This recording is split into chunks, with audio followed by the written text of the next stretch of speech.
nation, because one of the reasons we love the African Cup of Nations is there's always a shock in the system to be had, especially when the giants of the game lose at the hands of those less fancy teams.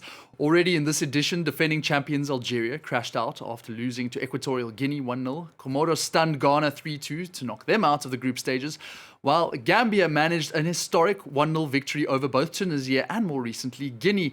Even Gabon and Comoros, who reached their first ever AFCON knockout matches, were given heroes' welcomes when they returned home on Wednesday after very successful tournaments.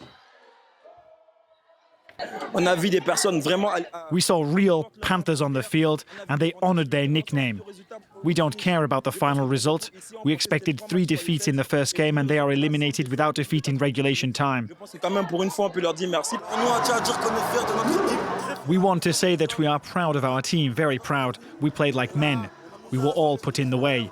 They took out players, invented new rules, gave us red cards, stopped the clock before the end of regulation time. But we showed that we are not a small country, small in size, but not in talent. James, I'm going to come back to you now. We've seen this almost middle class of smaller teams, with all due respect, emerging at this tournament. What do you make of that statement that they are closing the gap with those much stronger teams?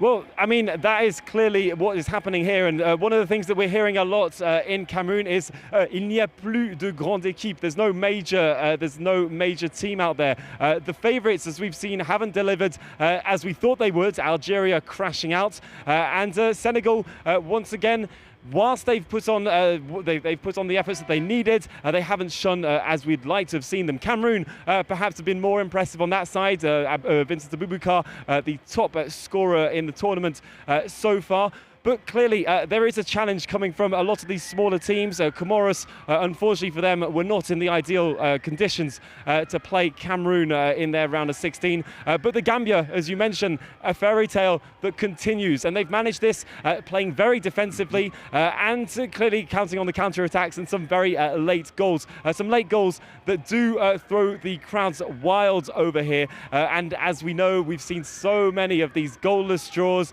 just these draws whenever, or just penalty shootouts.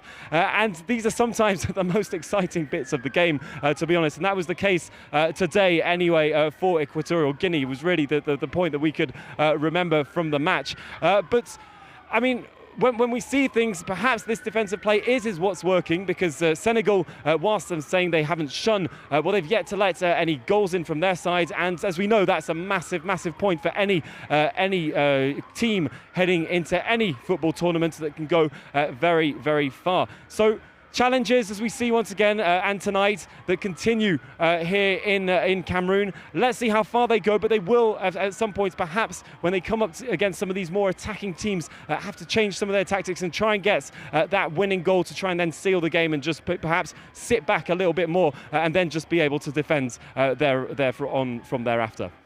Thanks very much, James. Well,